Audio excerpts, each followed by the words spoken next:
narasumber yang tentunya sangat luar biasa menginspirasi, yang tentunya akan sharing berbagi kisah dan juga berbagi cerita bagi kita semua.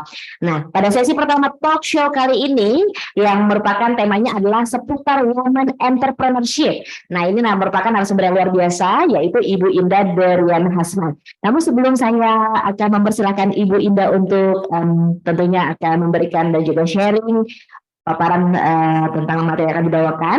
Saya ingin membacakan CV Ibu Indah Deriana Hasman terlebih dahulu. Ibu Indah Deriana Hasman SHMM. Beliau lahir di Jakarta pada tanggal 29 April 1961.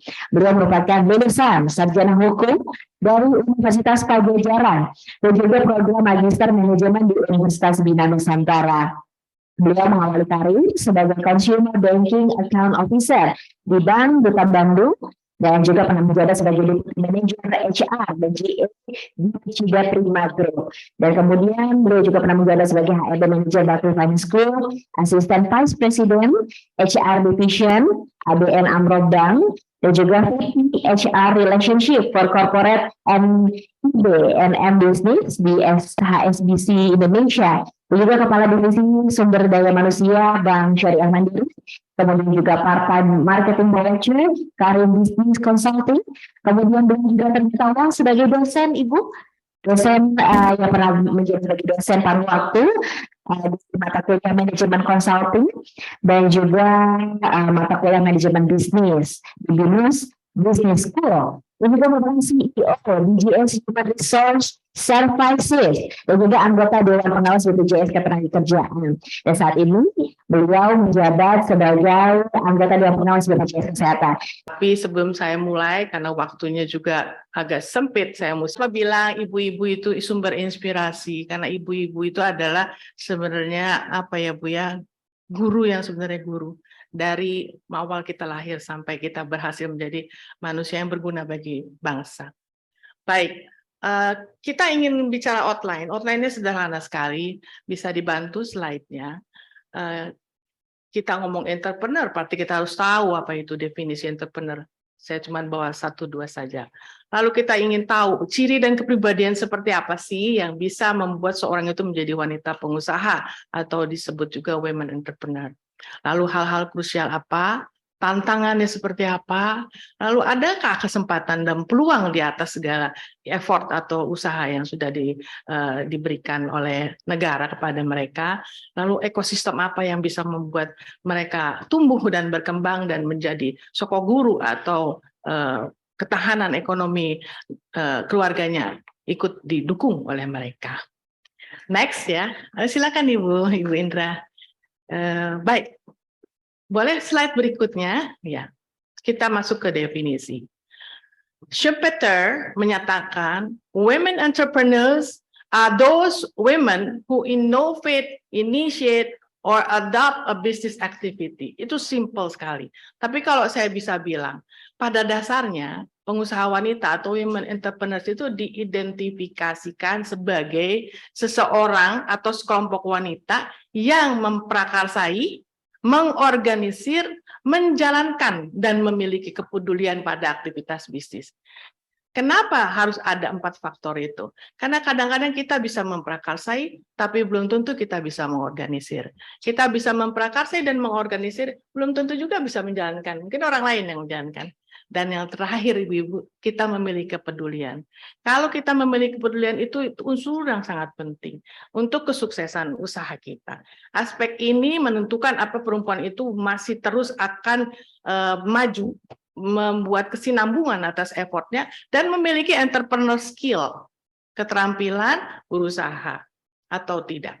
Kalau dia memiliki kepedulian, biasanya dia punya entrepreneur skill dan usahanya akan langgeng. Jadi tidak saja hanya innovate, initiate, or adopt business activity, tapi juga care. Nah, care itu adalah kata kunci untuk wanita. Semua wanita itu terakhir karena bisa caring ya, bisa memelihara, bisa nurturing apa yang dari belum lahir sampai sudah besar itu kita nurture. Nanam bunga dari bibit sampai berbunga. Jadi care, kepedulian is something important for ladies atau women entrepreneur. Oke, sekarang kita lihat ciri kepribadiannya. Boleh slide berikutnya? Ibu sekalian yang saya hormati, ada 5 ciri pribadi yang menentukan tingkat efektivitas seorang wanita pengusaha. Nomor 1, toleransi pada risiko dan ketidaksempurnaan. Nah loh, seberapa besar sih tingkat toleransi kita? 1, kalau kita memiliki toleransi yang baik terhadap risiko, jadi kalau mau mulai usaha itu lihat dulu, ini risikonya apa nih? Dikasih modal sama suami, nanti bisa hilang atau bisa berkembang. Semakin tinggi tingkat kepekaan terhadap risiko atau risk awareness daripada pengusaha wanita tersebut, semakin efisien usahanya. Nah, hal ini berarti wanita itu tidak boleh ambil risiko yang tidak terukur. Dia harus menghitung bagaimana risiko-risiko yang akan timbul, karena usaha itu tidak jauh dari risiko, Ibu Bapak sekalian. Tidak jauh dari risiko. Bahkan tidak usah kita wanita, laki-laki pun, pria pun akan menghadapi risiko. Dan sebab bagaimana kita melihat risiko secara terukur. Kemudian, ketidaksempurnaan. Biasanya perempuan itu ingin sempurna. Kita dilahirkan sebagai makhluk yang lembut dan ingin toleransi pada risiko dan ketidaksempurnaan. Kita harus punya daya tahan. Daya tahan ini apa sih namanya? Bahasa Inggrisnya durability. Wanita seringkali dipersepsikan sebagai kaum yang lemah dan tidak memiliki daya tahan baik fisik maupun mental. Persepsi sebenarnya salah ini, Ibu-ibu. Karena daya tahan, terutama mental, itu tidak ada hubungannya dengan gender. Kadang-kadang ada laki-laki malah lebih lemah ya, Bu, daripada kita wanita. Ada wanita-wanita yang memang terlahir demikian tegarnya, sehingga mungkin bisa bertahan dalam usahanya. Dia lebih tegar, kenapa? Karena dia juga ada keinginan untuk survive dan berprestasi, biasanya seperti itu. Jadi apabila seseorang bisa daya tahan itu karena dia ada tujuan, ada mimpi, dan ingin berprestasi. Yang ketiga, ini egosentris. Di sini bukan masalah egoisme, Ibu Bapak, Ibu-ibu sekalian. Ego di sini artinya sifat yang memiliki kepedulian lebih terhadap dirinya, yang perlu ada dalam usaha itu.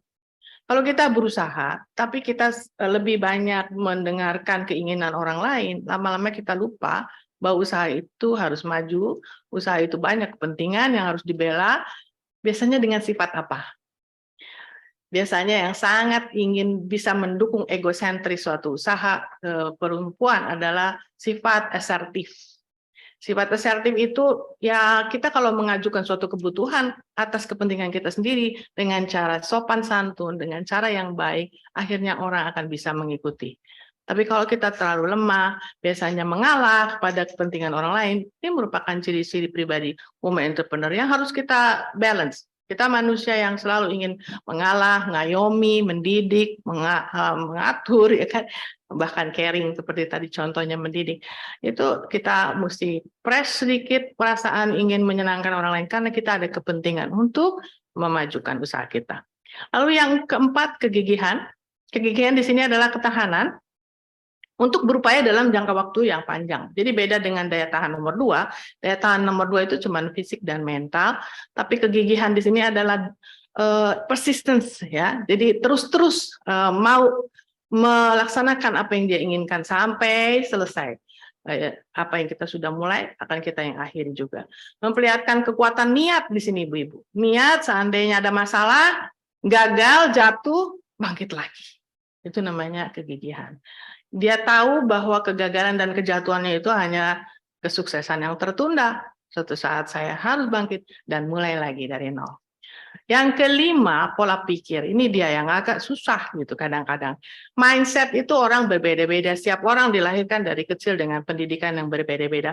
Ada yang dari kecil sudah diajarkan oleh orang tuanya untuk survive, untuk melihat nilai uang, untuk melihat arti. Kalau ayahnya itu membawa nafkah pulang itu artinya apa? Artinya dia menciptakan nilai kepada keluarga dengan kerja keras. Ada juga yang nggak ngerti mindset itu apa. Oke, saya disuruh bisnis sama suami misalnya gitu, dikasih modal atau apa. Tapi belum tentu dia bisa cepat sukses. tapi menganggap bahwa oke, ini hanya semacam pemberian, tapi saya nggak bisa bikin apa-apa. Dan apa maksud daripada pola pikir berbisnis itu apa? Apa harus untung gitu ya? Apa cuman just for fun? Kadang-kadang seperti itu. Nggak mudah juga kita mengajarkan mereka agar supaya bisnisnya tidak gagal karena pola pikir. Ya. Nah, sampai sini saya udah bicara ciri pribadi. Kemudian kalau misalnya saya mau ditanya atau diinterview, monggo loh Bu, ya. Saya bebas saja. Kita santai, santai tapi serius. Sersan. Oke, slide berikutnya, mohon tolong. Berikutnya kita bicara tentang hal-hal krusial. Hal krusial itu artinya penting. Penting kita punya sebelum menjadi apa yang disebut pengusaha wanita ya, kalau women entrepreneur itu ya, sebelum memulai usaha. Wanita perlu memperhatikan 5 hal penting. 1, ada kejelasan dulu tentang apakah tujuan atau visi misi dari usaha yang akan dijalankan. Ada yang bilang gini, Ibu mau usaha ya? Iya ini Bu Indah, kita mau coba-coba gitu. Nah coba-coba, nih saya udah bilang coba-coba ya. Oke, kalau coba-coba itu tujuan apa enggak ya? Belum tentu ya. Nah, ini mau apa diajak sama temennya saya, terus dimodalin sama suami kayak gitu ya. Tapi dia nggak bisa menjelaskan dengan konkret dan masuk akal tujuannya apa. Jadi isi waktu, boleh isi waktu, boleh isi waktu. Tapi jangan biarkan modal yang sudah disampaikan dan diberikan dengan sepenuh hati itu bisa hilang hanya karena kita ingin sekadar isi waktu. Biasanya usahanya kalau orang ini memiliki tujuan, dia punya mimpi gitu. Aduh saya pengen deh suatu saat misalnya Bu Gufron gitu, pengen punya hotel gitu. Kesampean ya Bu ya. Atau saya pengen punya sekolah, kesampean. Karena visi misinya jelas, dia bisa melihat dengan jelas mimpinya itu, dia menuju ke sana dan akhirnya sampai di situ.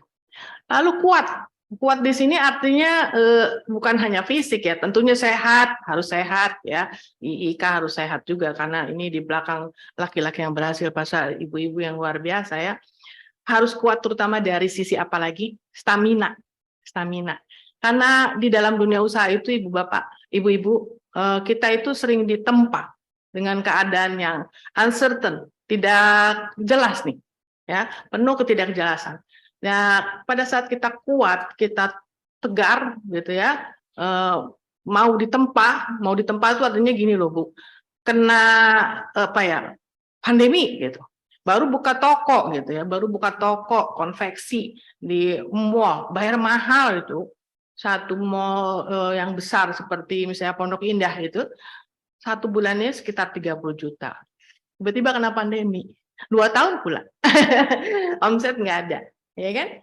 Apakah dia kuat? Dia harus kuat. Stamina-nya di sini adalah bagaimana dia tetap bertahan, nafasnya tuh panjang untuk bisa melihat setelah pandemi saya harus apa, bagaimana saya harus bicara sama pemilik mall bahwa mall saya ini nggak bisa bertahan Pak karena pandemi begitu panjang, mungkin dia mau negosiasi uang sewa, dia punya guts atau apa namanya tuh semangat untuk mengajukan negosiasi apapun juga karena dia kuat, dia strong, dia nggak lama langsung aduh pandemi gimana ya rugi, nggak gitu, dia strong. Dan strongnya ini bukan hanya material juga tapi dia juga physical ya, mungkin juga agamanya kuat, dia juga nggak gampang putus asa. Kemudian yang nomor 3, fokus. Apapun yang kita lakukan kalau nggak fokus ya susah ya Ibu Bapak Ibu-ibu ya. Walaupun secara kodrati, seringkali wanita itu fokusnya terpecah menjadi 2. Yaitu tadi Ibu bilang, ada domestik dan ada publik gitu ya. Nah, pada saat kita nggak fokus, aduh, saya mau usaha, tapi kemungkinan ini saya mesti ngurusin anak dulu, cuti dulu gitu, atau ngurusin kepentingan apa dulu gitu ya. Coba diukur dulu. Apabila Anda belum fokus, belum bisa mengimbangi antara kedua kepentingan itu secara berimbang, mungkin saja belum saatnya. Belum saatnya. Saya memulai bisnis menjadi CEO di perusahaan suami saya, itu pada usia yang sudah cukup berpengalaman. Sudah beredar di mana-mana lah istilahnya. Ini adalah perusahaan ke-10 tempat saya bekerja. Jadi 9 perusahaan 8 perusahaan saya lewati baru saya usaha. Ibu, silakan. Ibu silakan Ibu, saya baru mulai. Nah, setelah itu dia sampaikan bahwa kalau nggak fokus, dia akan terpecah menjadi kepentingan-kepentingan non bisnis lainnya, yang mana biasanya tidak berhasil karena pecah fokus. Jadi distracted gitu ya, distracted. Mestinya kita tetap apapun yang terjadi, saya harus lakukan ini karena usaha ini nggak boleh rugi kayak gitu ya. Terus kemudian yang nomor 4, percaya diri. Bapak Ibu sekalian, saya yakin ibu-ibu Ika semua ibu-ibu yang percaya diri. Biasanya wanita malah lebih percaya diri ya pada saat ingin mengekspresikan diri dan ingin mengelola usahanya dengan baik, sudah terbiasa lah. Namun biasanya wanita juga salah mempersepsikan percaya dirinya itu. Gitu. Percaya diri bahwa dia wanita belum tentu sebagai wanita itu, kalau kita kewanitaan kita itu bisa berhasil terhadap. Tapi kalau kita redam sedikit sisi kewanitaan kita, percaya dirinya akan lebih lengkap, yaitu sebagai pengusaha dan sebagai wanita. Ya, ada juga teman-teman yang wanita yang kadang-kadang kewanitaan itu yang lebih diekspos gitu. Padahal belum tentu pada dunia usaha itu bisa diekspos terlalu tidak berimbang. Konsisten, pastilah. Semua hidup ini membutuhkan konsistensi, mengelola usaha banyak dinamikanya. Percayalah ibu-ibu, ada yang tidak kita prediksi akan muncul di hadapan kita tiba-tiba.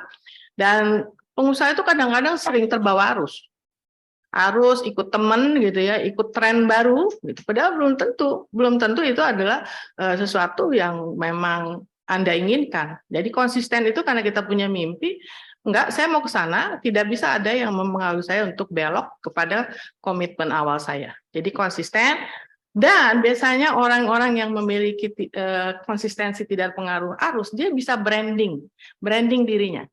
Dia percaya banget siapa dirinya, dia tahu apa kekuatannya, apa kelemahannya. Padahal kita tahu bahwa kekuatan dan kekurangan itu kadang-kadang malah jadi branding dan ciri khas gitu. Ciri khas bahwa misalnya saya punya misalnya ibu punya catering gitu. Cateringnya itu khusus makanan halal gitu. Begitu dibilang, udahlah Bu, jangan makanan halal, ini lebih ngetren nih gaya Eropa atau apa gitu. Anda bilang tidak, meskipun market saya niche, saya tetap akan memproduksi makanan halal gitu. Atau ada juga zaman sekarang hotel syariah ya Bu ya. Itu tergoda karena habis pandemi berubah jadi tidak syariah. Padahal kalau dia konsisten, niche-nya, branding-nya, keunikannya itu akan tetap dihargai oleh orang lain. Baik, oke, sekarang ada slide berikutnya, mohon maaf, minta tolong ditayangkan. Itu tentang 8 tantangan utama women entrepreneurs. Banyak tantangannya, sebenarnya saya cuma ngumpulin segini aja. Contoh, nomor 1 paling bawah sendiri, persaingan yang ketat. Persaingan yang ketat, jangankan hanya dengan sesama wanita pengusaha, kadang-kadang kita harus bersaing dengan para pria juga, ya. Dan apabila kita tahu bahwa kita ini memiliki kodrat wanita, bersaing dengan sesama pengusaha yang bukan wanita, ya pastinya lelaki gitu ya, itu enggak gampang gitu. Dunianya berbeda, cara berpikiran juga beda, namun berada di satu industri yang sama. Bagaimana kita bisa melihat ini sebagai persaingan yang fair? Ya, belum tentu bisa fair, tapi belum tentu juga kita tidak mampu. Dengan keunikan kodrati wanita kita bisa berkompetisi bahkan lebih tajam daripada kompetensi di antara laki-laki. Yang kedua, sensitivitas. Wanita itu makhluk yang lemah lembut, halus perasaannya, sensitif juga, baper-bapernya kan gitu ya.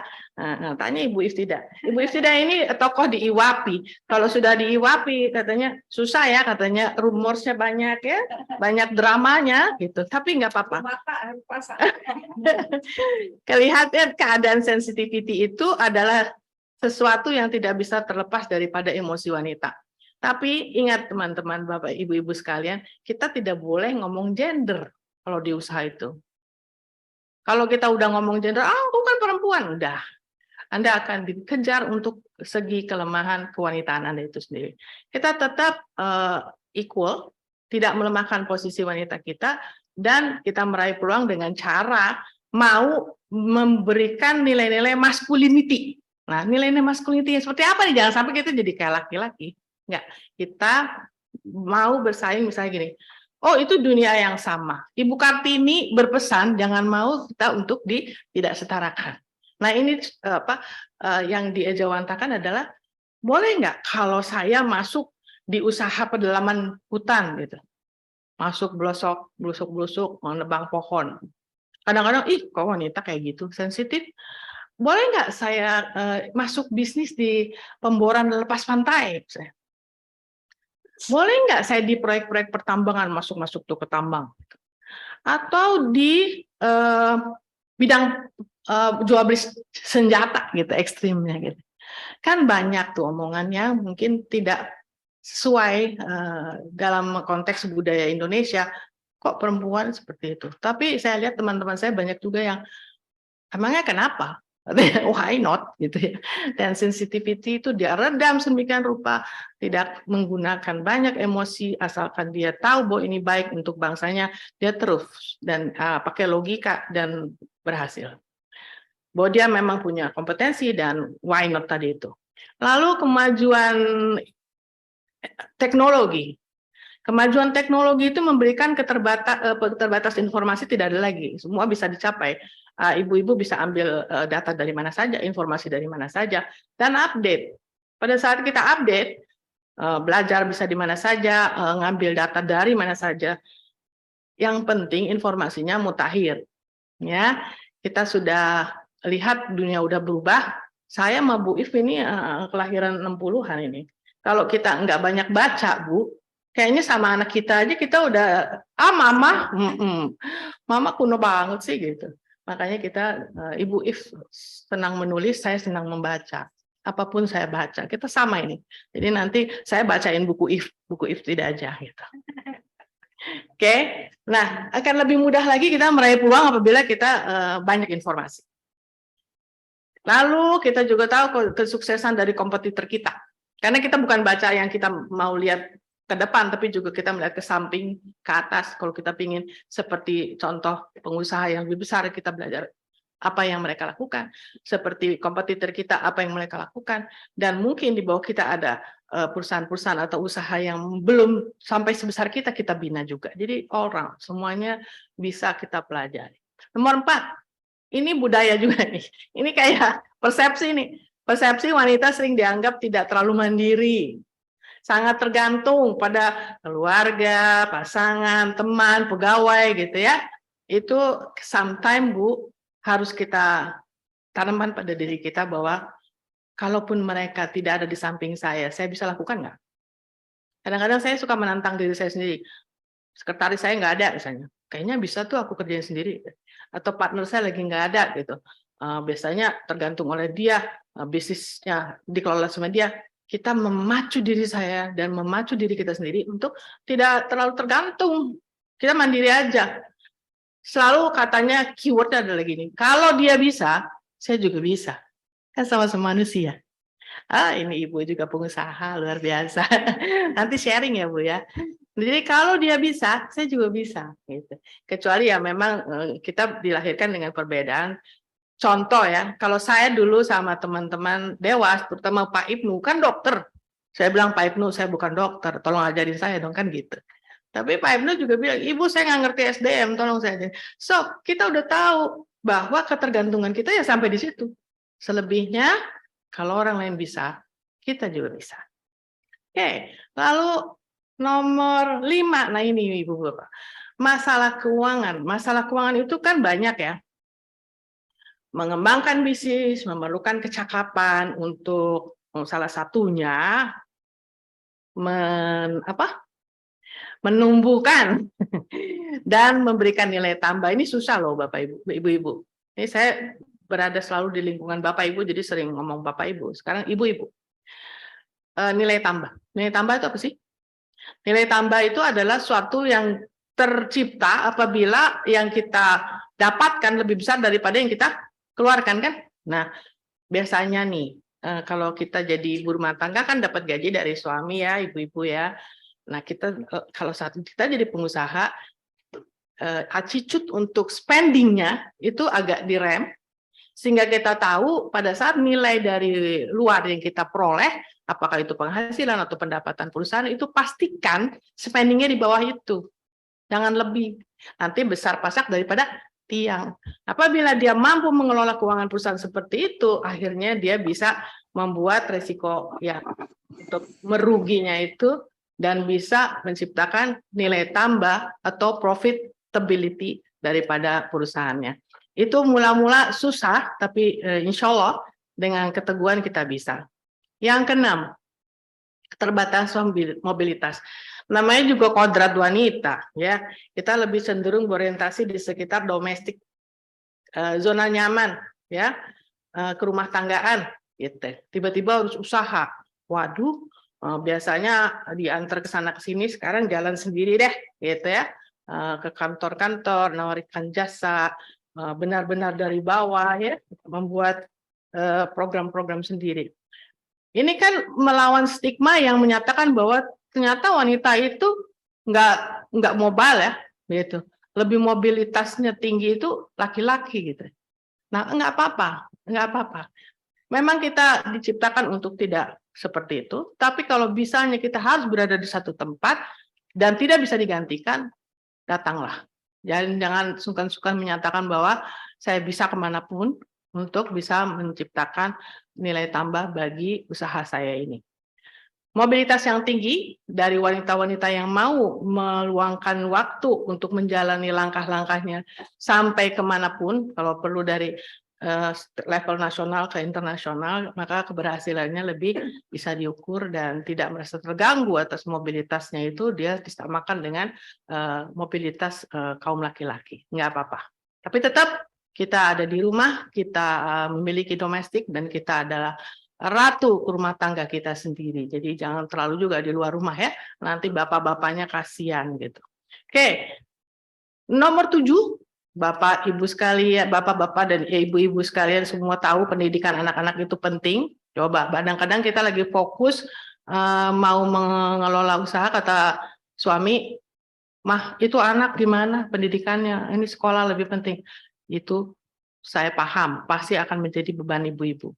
Tapi kita juga masih jumpai pada saat ini, meskipun sebagian besar dari pengusaha yang berhasil di Jakarta ataupun di kota-kota besar pendidikannya tinggi, di daerah belum. Ya, masih kita lihat wanita-wanita pengusaha yang awalnya pendidikannya memang cuma SMP, SMA, atau bahkan ada yang SD, tapi mereka kok bisa ya? Gitu. Nah, kalau saya bilang rendahnya pendidikan ini ternyata bisa dientaskan dan dia juga menjadi role model kepada anak-anaknya bahwa sekolahlah, karena kalau tidak sekolah Anda tidak bisa lebih daripada saya, dan betul harapan daripada suami tetap tinggikan pendidikan dan jadikan Anda role model. Kalau Anda rendah pendidikannya dan tidak mau belajar, keterbatasan informasi, dan aspek-aspek yang semua penting ini membuat Anda menjadi seperti itu, dan itu saja. Satu, Anda tidak bisa keluar dari zona nyaman. Yang kedua, Anda tidak bisa menjadi contoh bagi generasi selanjutnya, yaitu anak-anak Anda. Yang terakhir, yang nomor 8 itu minimumnya dukungan daripada sekitar. Nah, ini kalau sekitar kita ini biasanya namanya support system ya Ibu ya. Support system. Kita punya support system siapa saja sih? Ya pasti pasangan, keluarga inti, keluarga besar. Kalau di Indonesia ini keluarga besar cukup expanded family ya. Jadi mempengaruhi kehidupan wanita-wanita di Indonesia ini luar biasa. Kalau saya bandingkan dengan teman-teman saya di luar negeri, kok enak ya di situ ada tante, ada keponakan, ada neneknya juga masih ikutan di rumah ngajarin anak, semuanya masih bersama-sama. Kalau di luar semua sudah lepas-lepas, bahkan mendidik anak atau bertanggung jawab pada rumah tangga kita tidak bisa mengandalkan orang lain.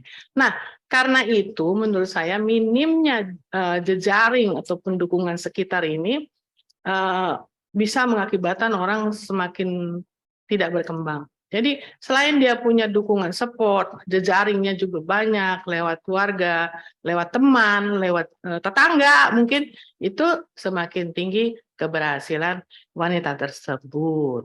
Oke, sekarang kita beralih ke slide yang terakhir, yaitu terima kasih, jenjang. Kalau kita ngomong ketahanan negara itu kan tinggi sekali ya Bu ya.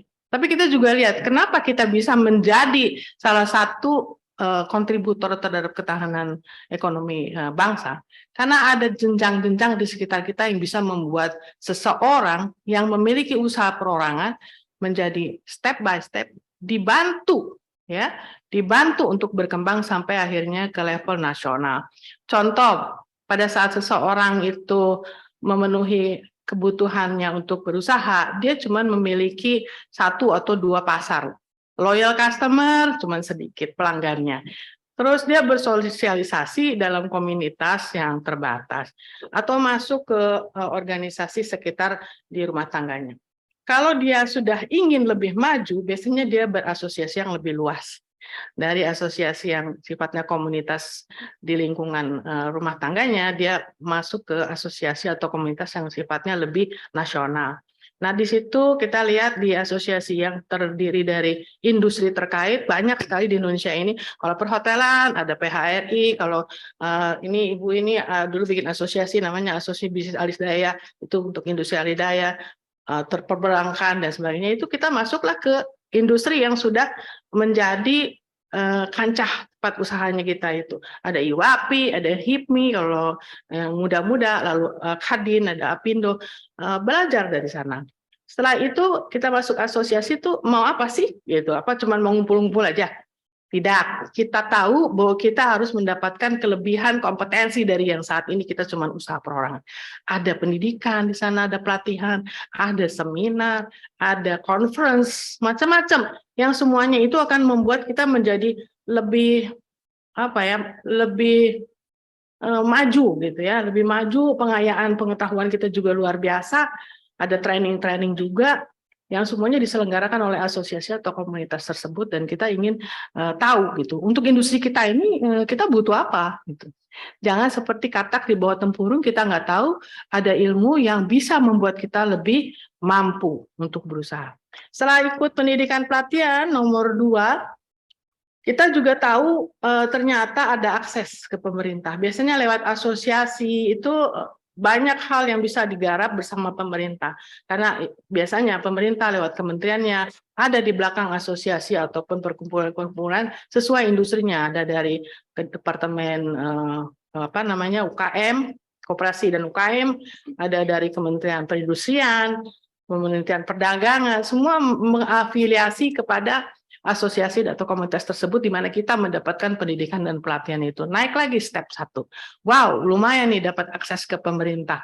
Makin besar usaha kita. Kemudian ternyata dengan makin besar itu kita juga butuh dukungan, karena modal terbatas, tadinya cuma modal sendiri ya kan. Ada tuh pemerintah kasih dukungan non finansial. Contohnya, apakah dia bisa dapat akses kepada pameran-pameran dagang di luar negeri, atau akses kemudahan untuk bahan baku mungkin, atau insentif perpajakan, tergantung industri kita gitu. Kalau industrinya kita sedang didukung oleh pemerintah, banyak sekali akses dukungan non finansial. Setelah itu ternyata dukungan finansial udah dapat, sumber-sumber bahan untuk bisa memproduksi didukung semua. Tinggal satu nih, tambahan modal. Karena kita semakin besar, nggak mungkin pada satu titik, meskipun Anda sekaya apapun gitu ya, bukan kita mau mengecilkan arti kemampuan ibu-ibu sekalian, tapi pada satu titik jika kita udah semikian besar, kita butuh apa yang namanya dukungan finansial, biasanya dari perbankan ya, untuk dapetin sumber-sumber pendanaan. Itu bisa jadi dibutuhkan, karena itu demi ekspansi kok, bukan untuk berfoya-foya, bukan untuk memberikan kita kapasitas untuk dapat duit untuk pribadi, tapi untuk usaha kita. Lembaga pembiayaan itu banyak sekali yang mendukung orang-orang yang tahu apa yang ingin dia capai lewat misalnya leasing, kalau Anda punya di bidang transportasi, lewat bank pastinya, lewat modal venture, lewat bahkan investasi langsung, atau investasi langsung itu macam-macam, ada yang dalam negeri, ada yang luar negeri. Itu semua pilihan. Semakin Anda bisa membuktikan semua step Anda sudah lakukan dan semuanya oke dan profesional, modal itu yang nyari Anda. Anda nggak perlu mencari modal yang cari Anda. Dan yang terakhir adalah tahapan yang semua harapin terjadi, dan biasanya ini sudah, apabila Anda sudah mampu dalam waktu yang cukup panjang atau 5-10 tahun, Anda bisa dianggap sebagai business owner yang diakui dan bisa dianggap berhasil mendukung apakah itu di lingkungan industri tertentu atau mungkin di suatu kancah perekonomian tertentu di tingkat nasional kita. Syukur-syukur bisa diakui di luar negeri. Nah, di sinilah spesialisasi bisnis itu dituntut. Jangan sampai seperti ini. Anda punya dukungan non finansial, tapi Anda pengen macam-macam nih. Tadinya cuma punya hotel, pengen punya kapal pesiar. Habis punya itu pengen mengelola apa misalnya bus transportasi dan sebagainya. Akhirnya Anda nggak fokus seperti tadi saya sampaikan di awal. Anda terlalu ambisi sehingga tidak tahu lagi sebenarnya Anda itu siapa. Ya, saya nggak menegasikan kepentingan konglomerasi, tidak. Tapi dalam kaitan seorang wanita pengusaha, biasanya lebih rapi dalam menyusun keinginan-keinginannya untuk menjadi spesialisasi di bisnis tertentu. Anda dikenal satu saja bisnis spesialisasi Anda pasti dicari. Tapi kalau Anda semua mau, gitu biasanya kita nggak tahu jati diri kita apa, orang juga bingung ini. Nah, kenapa begitu? Karena kalau Anda sudah punya spesialisasi bisnis, Anda tinggal menunggu saatnya market yang akan mencari Anda, dan karena sudah diakui sebagai pakar di bidang ini. Misalnya Ibu Ifida ini pakar ahli daya, semua orang cari beliau gitu ya. Oke, sekarang kita yang terakhir, nih slide saya yang terakhir tentang ekosistem. Mungkin di sini ibu-ibu bisa dapat gambaran kenapa pengusaha wanita itu perlu didukung supaya menjadi satu tolok ukur keberhasilan bangsa dalam mengentaskan perekonomian, paling tidak perekonomian keluarganya sendiri. Dia perlu satu, berilah dia apresiasi, penghargaan pada mereka-mereka yang telah berhasil. Wanita itu juga bisa ditonjolkan dari sisi gender tadi, Bu.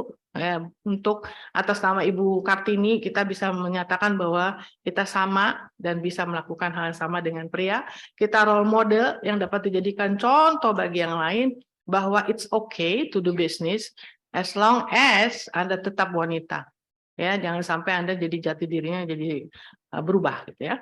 Lalu jejaring yang spesifik, yang fokus khusus perempuan. Ya. Jadi saya mau menegaskan di sini kenapa yang namanya women entrepreneur itu benar-benar terlihat perempuannya gitu. Jangan sampai ada women entrepreneur tapi dia nggak kayak perempuan karena dia hilang jati dirinya. Dia benar-benar melihatkan bahwa ini saya wanita loh. Wanita itu juga bisa berusaha dan bisa mendapatkan akses terhadap informasi yang berguna untuk dia bikin jejaring. Fokus pada perempuan. Jadi perempuan di sekitar perempuan saling membina, mentoring, konseling, ada yang kita bisa bantu, bahkan kita juga dibantu oleh yang lebih besar. Terus begitu akhirnya kita multiplier efek kepada yang lain. Sedapat mungkin juga nomor 3 kita akselerasi. Ada juga yang begini nih, udah deh saya mah gini-gini aja, nggak mau tambah gede, repot gitu, nggak mau ribet gitu, ya udah saya di sini aja. Tapi begitu mereka mau akselerasi usaha, dia mau pakai tadi yang jenjang 8 step tadi, 6 step tadi sampai dia bisa spesifik ke spesialisasi bisnisnya, pasti dia akan diakui. Karena kita bicara ketahanan negara, Bu.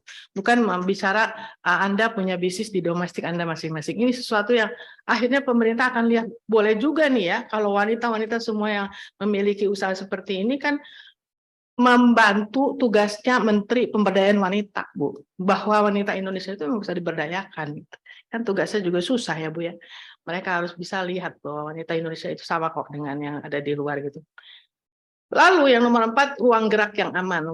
Wanita itu kadang-kadang dilingkupi oleh sesuatu yang saya bilang tadi, mitos atau apalah itu, persepsi bahwa ada hal-hal di mana kelompok wanita itu spesifiknya itu rentan dan tidak kondusif dalam ruang gerak seperti laki-laki.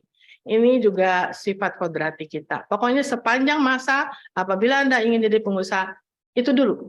Anda wanita dan Anda akan tetap jadi wanita. Kalau Anda yakin bahwa kewanitaan Anda itu tidak akan berubah dengan segala kebaikan dan kekurangannya, tentunya Anda akan mendapatkan pengamanan dari lingkungan Anda sendiri bahwa dia pengusaha wanita yang perlu dihargai dan diberi ruang gerak yang aman. Jangan sampai sifat kodratinya itu disalahgunakan atau misalnya disalahartikan juga ya. Pemerintah juga harus paham bahwa ruang gerak kita harus aman dan jangan sampai diperlakukan tidak adil. Yang terakhir kita tahu ada komitmen di sini, komitmen semua orang terhadap usaha wanita, terutama pemerintah yang membantu perkembangan usaha wanita tersebut, misalnya dengan memberikan insentif untuk bantuan regulasi-regulasi yang kondusif, dan bisa mencerminkan bahwa keberpihakan itu ada terhadap pengusaha perempuan seperti halnya terhadap pengusaha laki-laki. Nah, 5 ekosistem ini jika semuanya ada dan kita peroleh dan kita hargai bahwa kita mendapatkan itu, saya nggak yakin Bapak Ibu-Ibu sekalian tidak bisa sukses. Kecuali memang tidak ingin sukses, Ibu. Antara bisa dan ingin itu sesuatu yang berbeda gitu. Anda bisa, tapi Anda nggak mau, juga nggak akan berhasil. Tapi Anda mau, Anda tidak bisa, ada yang bisa bantu. Dengan mengelola hal-hal yang tadi saya sampaikan, banyak orang yang bisa bantu dan banyak yang bisa kita lakukan. Baik, saya memang cuma punya 7 slide, Ibu, karena saya ingin juga adanya interaksi, ada tanya jawab kalau saya masih punya waktu. Tapi kalaupun saya tidak punya waktu, saya cukupkan sampai di sini. Mohon maaf kalau ada salah-salah kata, dan mudah-mudahan bermanfaat. Terima kasih. Baik, hadirin virtual, tentu tepuk tangan secara virtual dan juga hadir secara offline. Kita semua tentunya sangat terpesona dengan paparan dari Ibu Indah yang telah kita saksikan bersama dan tentunya memberikan inspirasi. Dan tentu saya akan membuka sesi tanya jawab pada kesempatan kali ini. Dan saya ingin membuka untuk beberapa orang penanya yang dapat bertanya secara langsung melalui Zoom. Silakan untuk dapat raising hand Anda dan juga dapat mengetik pertanyaan Anda lewat Zoom ya. Ada yang nanya.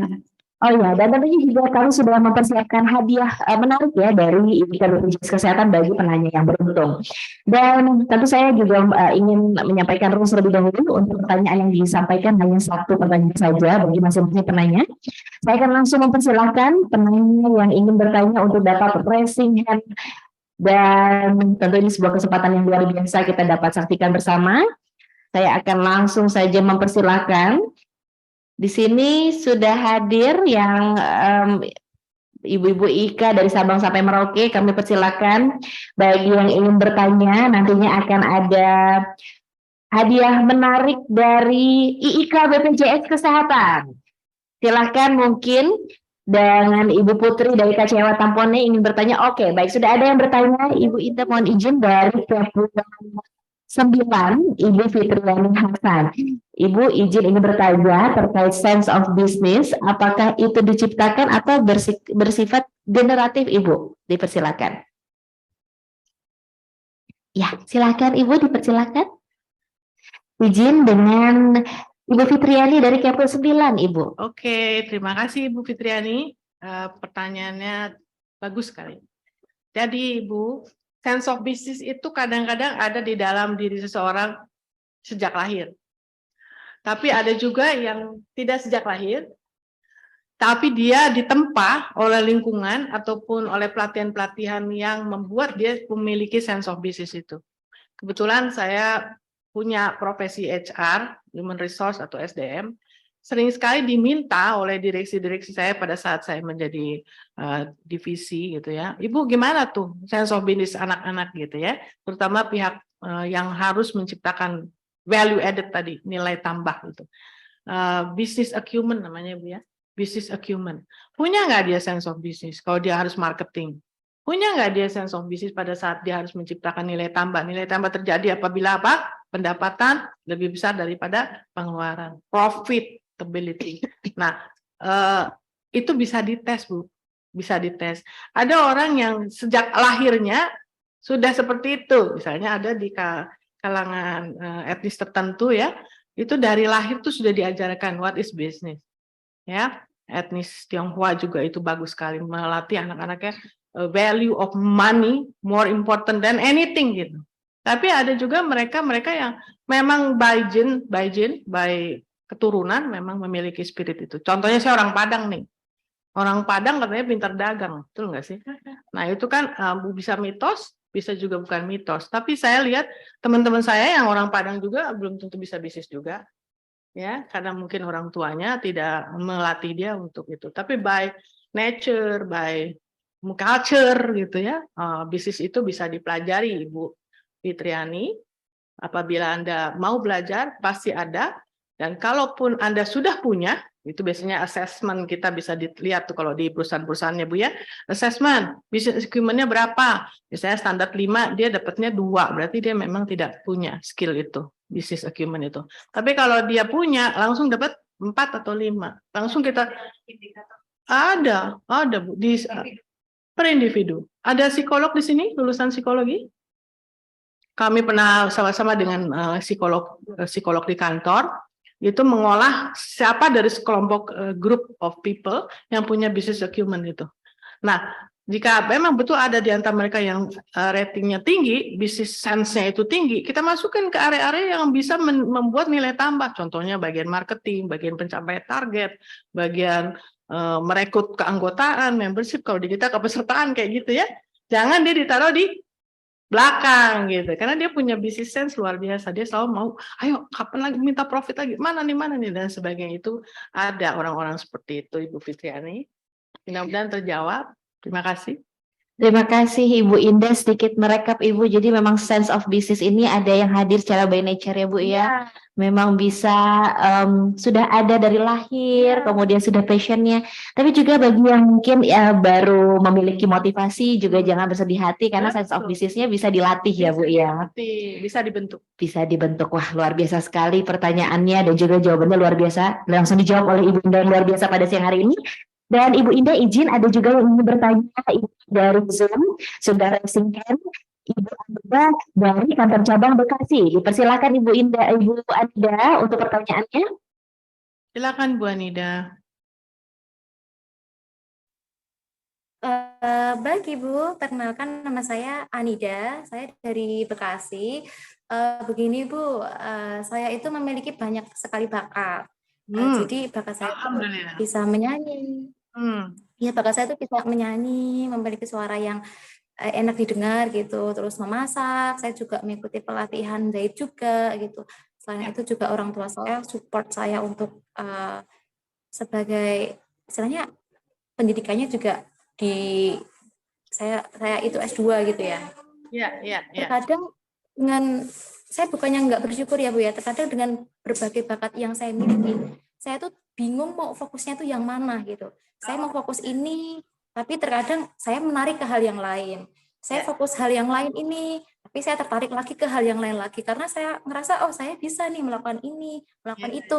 Tapi di sisi lain saya kecapean sendiri Bu karena juga terkadang saya mengurusin anak kayak gitu kan. Ya Allah, terkadang saya bingung nih fokusnya seperti apa. Nah, pertanyaannya bagaimana Bu cara menyemangati diri saya sendiri untuk fokus dalam satu tujuan dengan meminimalisir kekhawatiran yang ada dalam hati saya sendiri. Seperti itu Ibu, terima kasih. Terima kasih juga Bu Anita. Itu saya jawab. Ibu-ibu Ibu Anida yang sebenarnya ini suaranya bagus banget, mungkin ya Bu sedikit bernyanyi. Saya udah bagaimana ya. Langsung Ibu dipersilahkan untuk bisa dijawab. Pertanyaannya juga bagus-bagus nih. Ini ikut Ibu Gufron, jadi kritis-kritis dan bagus-bagus. Jadi gini Bu Anida, pada saat kita memiliki talenta yang banyak atau orang yang disebut multi talented gitu ya.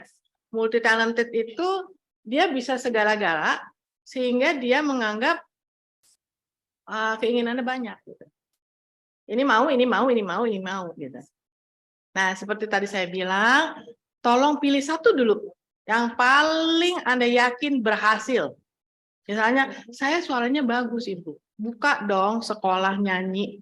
Misalnya gitu. Atau saya selain bisa nyanyi, tadi katanya bisa masak. Coba dong bikin dulu produk-produk untuk dijual online. Nah, multi talented atau kita multitasking atau multi apapun itu, kalau kita mulai dengan satu dulu, insya Allah nanti akan berjenjang dan mungkin akan di wrap up menjadi satu. Misalnya bisa nyanyi, oke.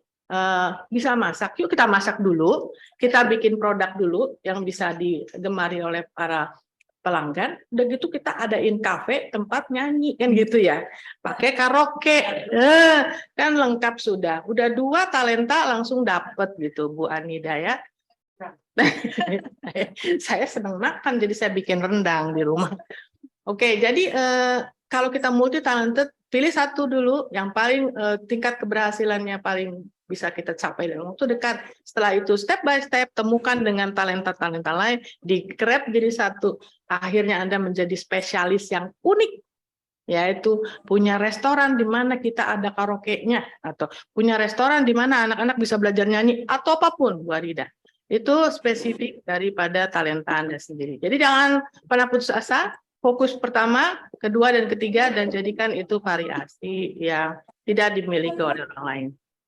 Cukup? Terima kasih Ibu. Ya, terima kasih. Ya. Tadi berarti motivasi dari Bu Ida ini adalah artinya nanti dari segala hal yang kita miliki ini bisa menjadi peluang bisnis ya Ibu ya.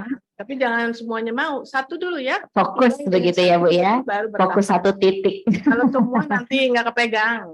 Baik, luar biasa. Terima kasih Ibu Indah untuk motivasinya. Tentunya semangat selalu Ibu Anida untuk dapat terus untuk dapat terus menyalurkan bakat-bakat dari Ibu Anida. Dan selanjutnya ini juga Ibu izin ada satu pertanyaan lagi dari Ibu Mufidah Gunawati. Dipersilakan Ibu Mufidah bertanya langsung dengan narasumber kita yang luar biasa pada siang hari ini. Kami persilakan. Terima kasih Bu Mufidah, silakan. Baik, terima kasih Ibu atas waktu yang diberikan kepada kami. Menarik sekali, materinya luar biasa. Tepuk tangan dulu buat Ibu pemateri kita hari ini. Luar biasa Ibu. Sangat memotivasi dan menyopot kami semuanya untuk bisa menjadi lebih baik. Pertanyaan kami Ibu, kebetulan mohon maaf, kami sudah mempunyai usaha, terutama di bidang pendidikan. Baik. Tapi tadi disampaikan tentang asesmen. Jadi pertanyaan kami adalah, bagaimana caranya mengasesmen usaha di bidang pendidikan supaya kita bisa profit, Ibu? Karena selama ini tujuan di dalam bidang pendidikan adalah memberikan pendidikan yang terbaik bagi anak bangsa ini. Tapi kenyataannya kita itu kadang jarang bisa profit. Oh gitu ya Bu. Bisa-bisa kita itu seimbang, BEP, break even point kayak gitu Ibu. Terima kasih, mungkin kami bisa diberikan arahan atau bimbingan bagaimana kami yang bergerak di bidang pendidikan itu nanti kami bisa profit. Apa motivasi-motivasi atau untuk mendongkrak hambatan maupun tantangan yang kami hadapi untuk bisa menjadi survive. Terima kasih Ibu atas waktunya. Salam dari kami dari Kredil Jawa Timur, kantor cabang Sidoarjo. Wah, keren banget ini Ibu Mufidah dari kantor cabang Sidoarjo, luar biasa sekali. Ibu Mufidah jadi pembicara. Kebetulan ini pas bersamaan Ibu, kami lagi pembekalan sebagai narasumber dengan Kemendikbudristek. Jadi mohon maaf pas jamnya sama. Jadi tadi kami menyimak di dalam ada 4 laptop ini yang bersama kami. Terima kasih Ibu atas waktunya. Ibu dengan segala usahanya. Nah, ibu-ibu sekalian, ini contoh ya salah satu pengusaha wanita kita, Ibu Mufidah ini, di mana beliau sadar akan kelemahan daripada yang sekarang ada di usahanya. Menurut Ibu Mufidah, kalau pendidikan itu gimana ya supaya bisa profit kan gitu ya Bu ya. Kembali lagi Bu, kalau di slide saya yang tadi halaman 5, slide 5 itu pada awalnya tujuannya untuk apa Ibu bikin?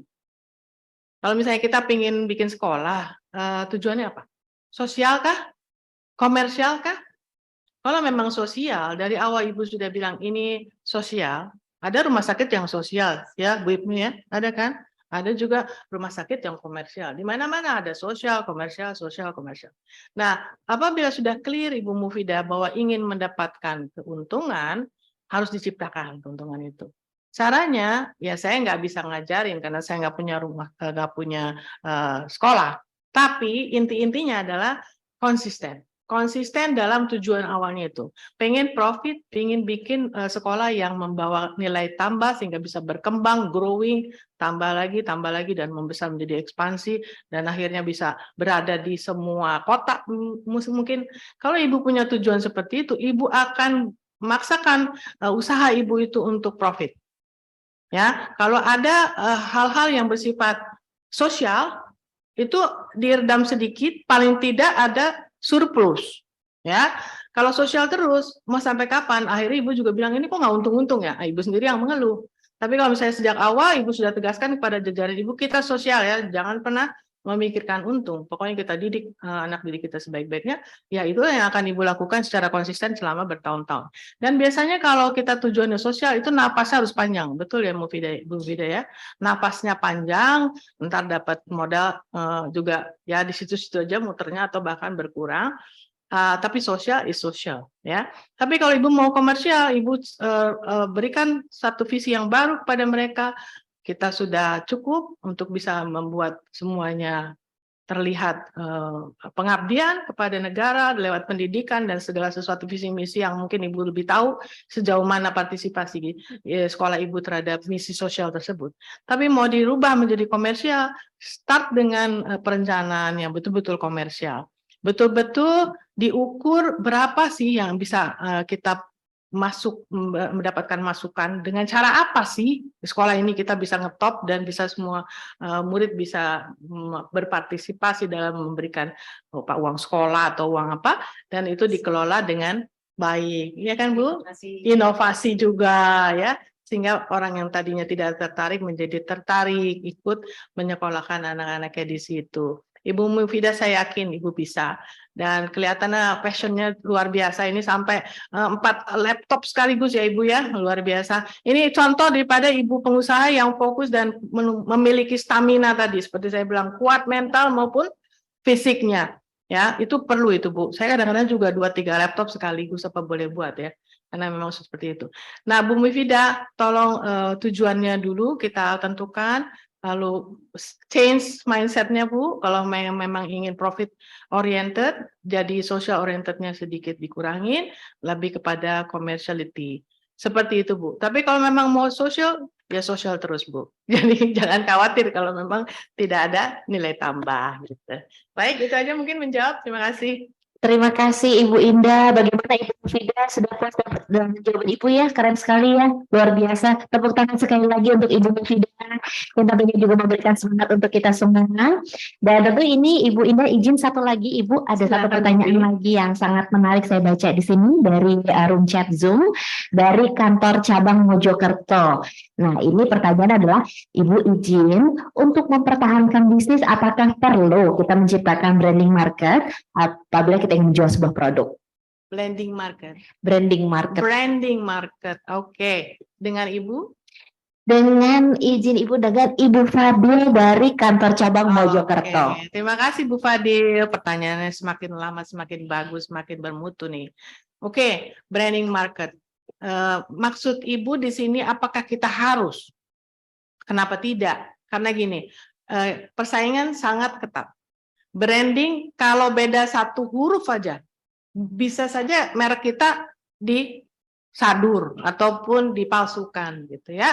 Misalnya apa kita mau? Katakan mereknya apa misalnya? Sabun Sinar gitu ya. Dia nongol Sinor gitu kan.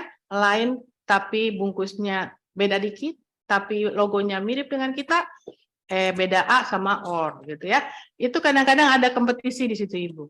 Jadi kalau Ibu mau, pakailah keinginan untuk branding dari sejak awal dan ciptakan nilai yang orang lain nggak punya. Kalaupun ada yang mau menyaingi, kita bisa membuat diferensiasi, yaitu kekhususan sendiri. Katakan antara si sabun Sinar dan sabun Sinor itu tadi, kita tetap menyatakan Sinar lebih halal misalnya, atau Sinar terdiri dari